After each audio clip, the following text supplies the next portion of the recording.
This is Kariba Dam, one of the largest man-made lakes in the world, created by flooding the Gwembe Valley in the 1950s. It is a stunning engineering marvel and a paradise for fishermen and tourists. However, locals believe that when ancestral lands were submerged and communities displaced, the spirits of workers who died during the dam's construction still linger around the site. Hello everyone and welcome back to the channel.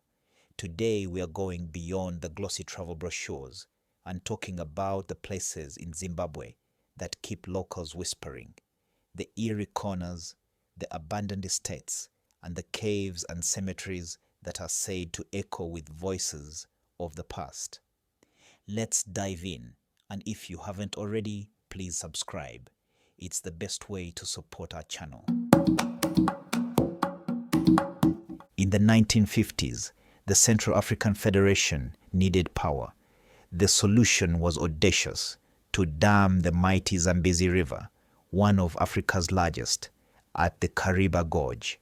This ambitious project came at a great cost. They had to flood the Gwembe Valley, the ancestral home of the Batonga people. Approximately 57,000 people were forcibly relocated. Their villages, farmlands, and sacred burial sites were submerged beneath the rising waters. The Batonga people had always believed the Zambezi River was home to a powerful river god, a creature with the body of a serpent and the head of a fish. He was their protector. The construction of the dam was an act of defiance against him.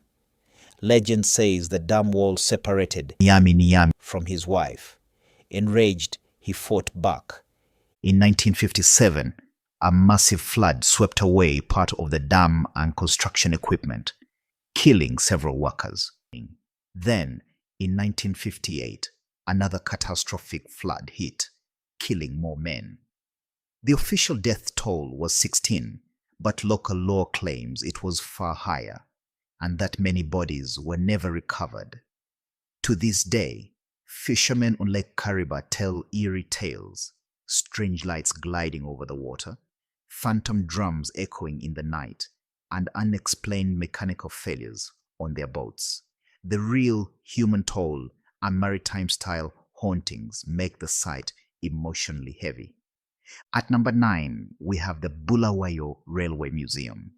This museum is home to a collection of old steam engines and railway memorabilia.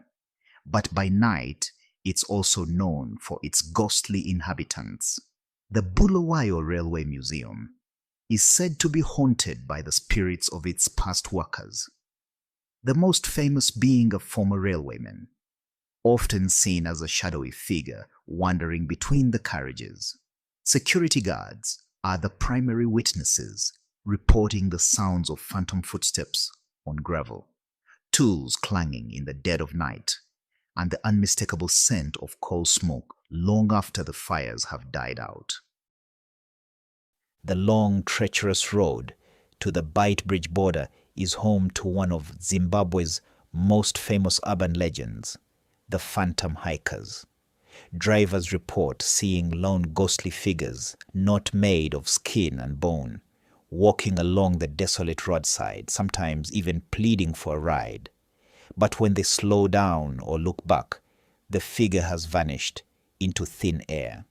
Locals believe these are the spirits of those who have perished on this dangerous stretch of asphalt, forever doomed to seek a journey they can never complete. While traditionalists believe that the accidents and violence along the road, combined with a lack of traditional cleansing ceremonies, have angered the ancestors. Next on our tour of the unexplained is Dowsling House, one of Harare's most famous and enduring ghost stories. This colonial-era building is a verified historical landmark, but its reputation is defined by local legend. The tale claims the house is haunted by the spirit of a former owner who met a sudden and tragic end within its walls.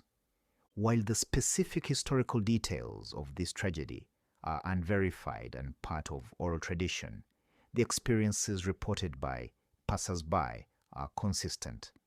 These include sightings of ghostly figures in the upper floor windows and the sound of unexplained noises, like footsteps and faint cries, emanating from the locked and empty property. Its combination of tangible history and intangible eerie legend solidifies its status as a must-visit for those intrigued by Harare's haunted locations. La Rochelle estate was once the opulent home of Sir Stephen and Lady Virginia Courtauld. Their love for the estate was so strong, it seems they never left. Guests and staff report classic poltergeist activity, antique furniture moving on its own, books flying off shelves, and distinct cold spots in specific rooms. The apparition of a woman, believed to be Lady Virginia, is often seen in the mirror reflections of the grand hallways and in the gardens, forever walking through her beloved home. At number 5, we have the famous Chinhoyi caves. Beneath the caves lies the deep blue sleeping pool, also called the Pool of the Fallen. Legend says an ancient chief defeated a rival tribe and threw its warriors into the depths to sleep forever, while some say ancient tribes used it to execute enemies. This uncertainty makes the caves mysterious, and to those who have dared to dive, these legendary stories feel horrifyingly real. Divers have reported sudden, irrational terror, overwhelming dread, equipment mysteriously failing, and the sensation of invisible hands pulling them deeper into the abyss. Several unexplained diving fatalities have cemented its reputation as a spiritually charged and deadly domain. Gona Kudzingwa restriction camp, unlike other features on our list, is not haunted by ghosts, but by memory. Gona Kudzingwa was a brutal detention camp used during the Rhodesian era to imprison black nationalist leaders. The suffering and despair etched into these ruins are almost tangible. Visitors speak of a suffocating silence, broken only by the feeling of unseen eyes upon them. Some report hearing faint, agonized whispers on the wind, a haunting echo of the struggle and immense human suffering that occurred here. At number 3, we have Michael's Hotel. Since 1915, this hotel has been a beacon of luxury and elegance. But its long history, which includes housing soldiers during wartime, has left behind more than just memories. Guests on certain floors, particularly the 5th, report phantom knocks on their doors in the dead of night, objects moving on their own, and the apparition of a well-dressed, stern-looking colonial gentleman who wanders the corridors before vanishing. The most infamous haunted house in Zimbabwe, the Hilltop Mansion, comes in at number 2.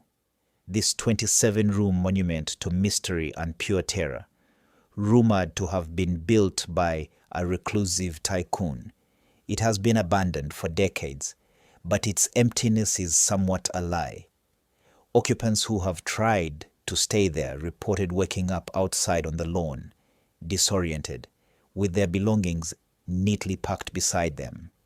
Inside, the sound of phantom footsteps, childish laughter, and hostile murmurs from the basement are commonplace.